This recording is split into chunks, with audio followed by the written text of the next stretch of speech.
What's going on, guys? This is Rob, and I don't really have an outline for this video, just kind of shooting from the hip here. But recent video footage came out, or at least the little clip, right, that we saw, that basically reveals Captain Carter in Doctor Strange 2. And in reality, I mean, am I wrong in saying that I feel like we all kind of knew that was the case to a degree? That Captain Carter just disappearing into the multiverse and then eventually coming back at the end of What If Episode 1, that we all kind of knew maybe something like that was happening. I mean, my thought at the time was that it had something to do with the Captain Britain Corps, which I really wish was true and in reality could be a missed opportunity. But what I think this could do is actually build up the idea of the Illuminati being bigger than what it is, right? So here's the thing about this. When it comes to the Illuminati in comics, and I think most people probably know this by now, just either from our discussions or their own research or other YouTubers or what have you, that historically speaking, the group has just been like a super clandestine organization operating on Earth in the comics, and that was it. It wasn't until Hickman's Avengers, the New Avengers, God, I love this story. It wasn't until we got to that story that we basically ended up seeing like different versions of the Illuminati across the multiverse, and that there were like different people who were composed, who composed that team, who made that team up, which was really, really cool. What's going on, guys? This is Tim. You guys know me, Tim, right? Like Rob's twin. Don't let Rob know that I hijacked his video. He's gonna be pissed. I know you guys like me more than you like Rob anyway. He's upstairs right now just working on, like remodeling the house and stuff. Like the stairs have to be redone, and like he just finished putting down like flooring and stuff like that upstairs and everything. But he's just doing like finishing touches. But yeah, I know you guys like me better. I like you guys a lot too. You guys are cool. Okay, but I do want to show, we gotta be quiet. I do want to show you guys something. All right, check this out. Okay, so I came into the kitchen so we could be a little bit louder. But yeah, I think we can get away with it. So here's the thing, right? So we have this integration that we're doing for a company called Scentbird, and these guys are amazing. All right, check this out.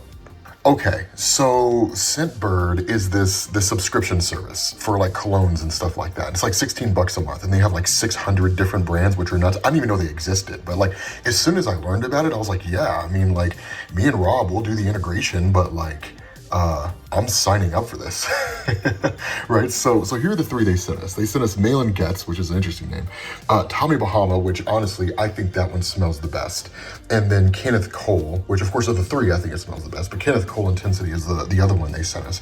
And I mean, they're not like tiny little sample sizes that you get from like the mall. Like these things are huge, right? Like you literally twist the top, there's a spray thing, and then you twist it back down. But like the biggest problem with cologne, man, is like when you buy those bottles, they're like these just enormous ass bottles that you have to keep in your closet. Like we've just been carrying these things around. Like literally, because like cologne fades over the course of the day, right? It's like you just spray a little bit back on. You don't want to go crazy, but like you spray a little bit back on and you're good. But yeah, for like $16 a month, you get to just choose different fragrances, and they hooked us up with a coupon code. So basically you get like 55% off in your first month. So instead of it being $16, it's like $7. But yeah, like we use it, man, and we absolutely love it. Yeah, like this company's legit, man. So like I signed up for it. It's pretty solid. Make sure you guys check the description in the video. But yeah, so you guys excited for Doctor Strange 2, right? Like we're excited for Doctor Strange 2. The movie's gonna be amazing. Oh shit. I think Rob's just about done. Okay, look, I don't know if Rob ever tells you guys this, but like the dude loves you guys. He absolutely loves you guys. Like it's like he always talks about his fans. He's just like, these fans are like the most amazing fans ever and all that kind of stuff. Like I love running Geek Culture Explained. Like these fans are so cool. He loves you guys. He's a softie. Don't let Rob trick you into thinking that he's like a hard ass or anything like that. Like he's gooey on the inside. Anyway, yeah, okay, he's back. He's almost on his way back down. Nothing, just chilling. Watching some YouTube videos. All right, he's on his way back down. I'll catch you guys later. Peace. But here's the thing, like it's entirely possible this could just kind of be a building block, right? Like what if the Illuminati is simply just one facet of a larger whole? That's basically it, right? Like a governmental organization. For example, take the Secret Service here in the States, right? Only a very small percentage of the Secret Service actually operates as the presidential detail. The rest of it basically deals with like counterfeit. like counterfeit money and different things like that. They work for the Treasury Department. And so it's entirely possible, like, that's the case here with the Illuminati, that it may be one of those things where I wouldn't really call it a red herring. I would call it kind of the tip of the iceberg, right? That like what Marvel's showing us with the Illuminati as a team is like, this is only one part of the equation. And there's something much bigger than that, right? What if it's like all these different organizations that have existed historically in Marvel Comics throughout the multiverse that are either operating under the Illuminati itself, or the Illuminati is simply like a special branch of it. So take, for example, like Peggy Carter, right? Captain Carter, that she is by all standards of measurement, whether they want to call her that or not, Captain Britain in the MCU, or at least in that what if universe. That's basically what she is, right? I mean, they could call her anybody else if they want to, but she's basically Captain Britain. That's essentially what she is, right? She is a British character who is playing something akin to the role of Captain America, albeit with British insignia. I think it'd be different if in the What If episode, she was literally Captain America, but just a chick, right? So like had the American flag on her shield and all that kind of stuff. But like you look at her and you look at someone like Brian Braddock in Marvel Comics, and it's like, yeah, she's basically Captain Britain. And that's the thing, like anybody who plays the role of Captain Britain, they're not confined to being a Captain America-esque character. For example, there was a version of Spider-Man that was a Captain Britain in his universe. So it's one of those things where like anybody can play that role. That may very well be what the MCU is doing, but say for example that's the case, that still leaves room for the Captain Britain Corps, right? Like whenever it is that Peggy Carter is not meeting with the Illuminati, she's working with the Captain Britain Corps, and like that's basically it. When you have like Reed Richards, fingers crossed, played by John Krasinski, because again, I still haven't seen the movie yet. I'm waiting to see it just like all you guys, right? I'm going to see it the day that it releases, and I am so hyped. There's this amazing taco joint right next to the movie theater, so I'm gonna go there, probably get some drinks, and then go see the movie. I'm gonna have a damn good time going to see it.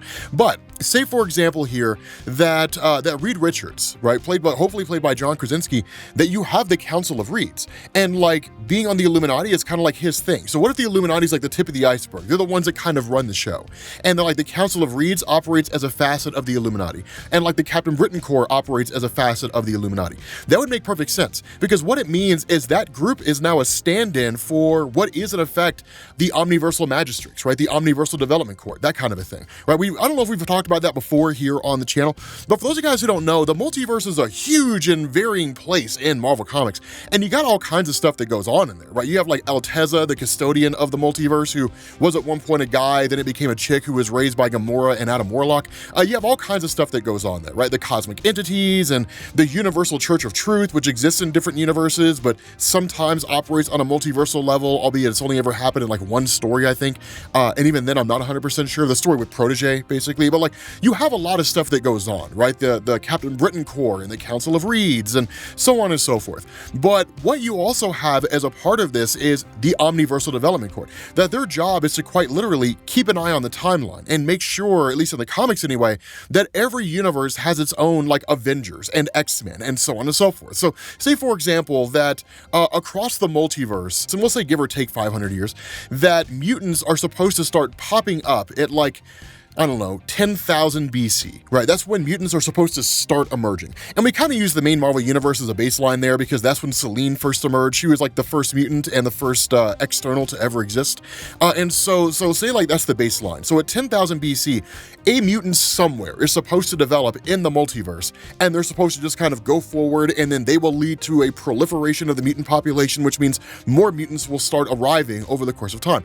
Say for example, there's a universe out there where that doesn't happen. The Omniversal Development Court would be like, okay, what's going on there? Now, I'm not saying the Illuminati would do that specifically. I mean, the real question we have to ask here is like, what's their purpose? Right? What's the purpose behind their existence? Is it just fan service? Is it just like, hey guys, we know you guys have always wanted to see them here, so we just arbitrarily wrote them into the movie and we're going to kill them all off before it's done? I have no idea if that's the case. I mean, usually the MCU doesn't do something without having a very particular purpose in terms of why it's done.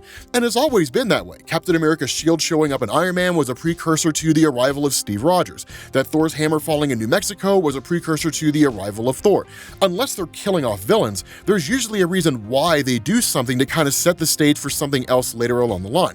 And it's entirely possible this could just kind of be a little bit of a teaser, like this idea of the Illuminati out there, that one of the theories that we had somewhere along the line is like Xavier will basically drop this idea to Stephen Strange that like, I'm not the only version of myself, like we as the Illuminati, we're not the only versions of ourselves in the multiverse, right? We're not like the living tribunal where like there's only one of us, right? There's only one of me, Xavier, in the multiverse, and there's only one Baron Mordo and only one Reed Richards, that we are simply just one version of ourselves across the whole multiverse. Your universe, Stephen Strange, has its own version of me, and just like, boom, Xavier exists in the MCU, like in the main Marvel Cinematic Universe, right? Segue into mutants. Like that's one of the theories that we had somewhere along the line. Whether that proves to be right or not, I have no earthly clue.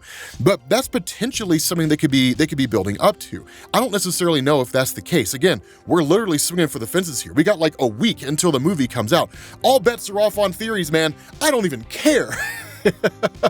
I'm gonna throw out the most insane ass theories that you guys have probably ever heard that may very well be so far-fetched that it doesn't matter one bit, right? Because at this point, I'm just excited, man. We got a week until this movie comes out, and dude, I'm getting hyped just thinking about it right now. I'm getting so excited. But back on the idea of the Illuminati, this is the one thing that I can't escape, I can't let go of. Why are they there? And if, even if we do get a reason why they are there, why those particular people? Now, it could just be something where it's like, well, I mean, why not? Right? I mean, why not those particular people? I mean, I don't know, right? But why Maria Rambeau? Why Reed Richards? Why Professor Xavier? Is it just fan service, right? I mean, it's kind of going back to that for a second. Is it really just fan service? Is it just one of those things where it's like, I mean, we own the Fox properties now, might as well put them somewhere, and Maria Rambeau just seemed like a really cool character to throw in there, and so, there it goes. And then Charles Xavier of the X-Men, who's basically, who seems like he's his 1990s version from X-Men the Animated Series, which I would absolutely love. He just comes rolling out there in his little yellow hovercraft thing that we saw in the little TV clip, and then it's just like he's totally bald, right? And he's almost got those evil looking eyebrows, and it's just and he just talks like Xavier, like the Xavier we expect. I would absolutely love that. Probably wearing the green suit that he always wore. Like, I'd be really excited about that moment. That would be absolutely dope if that was the case. But again, like why those individual guys? Why those individual people? Is it just one of those things where it's like they are really part of a greater whole, that they operate as their own little thing? I mean, is it one of those where it's like they're the antithesis of the TVA, right? I mean, we know at the end of Loki that like Kang basically runs the TVA now. And if all the information that we've got is 100% true insofar as Loki and all that kind of stuff, then basically the Marvel Cinematic Universe and the multiverse as it was shown to Doctor Strange was separated away from the entirety of the multiverse. So Kang has always been out there. He's always been out there in the multiverse doing his thing. We just didn't know. And it wasn't until the sacred timeline, right, that little small group of universes merged with the rest of the multiverse, that Kang was just like, the TVA's mine, and like he literally just overtook it, right? That was basically it. I mean, it's think about it from the perspective that like King the Conqueror was king of the British Empire, and He Who Remains was king of like America at the time, right? 13 colonies that were just isolated away from the British Empire, and that essentially somebody ended up taking out He Who Remains, and Kang was like, mine now, and he literally just conquers the 13 colonies, and that's it, right? I mean, maybe that's, looking at everything that happened with Loki, sure, that could very well be the case. That the Illuminati's existed for years, for eons and eons and eons, and maybe it was just different people who eventually replaced them. The organization is older than the people who are a part of it, and they've always been at war with Kang. It's just kind of been that way for the longest time. It's been this ongoing war across the multiverse that's been happening for quite some time, and it's only just now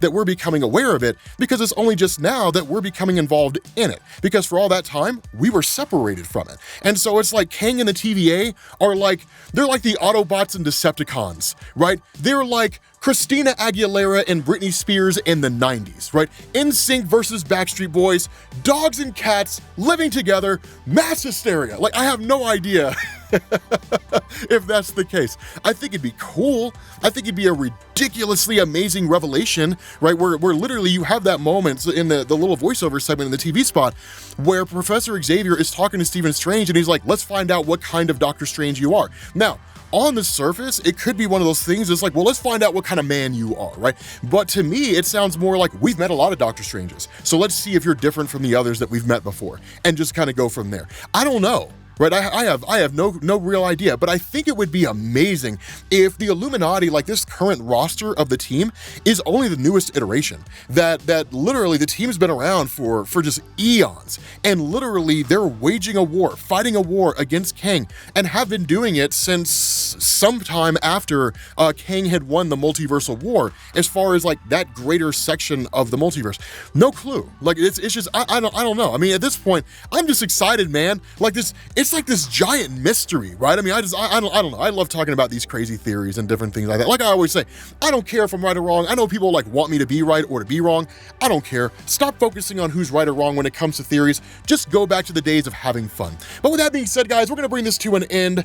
I am excited to see this movie, and I will catch you all later. Peace.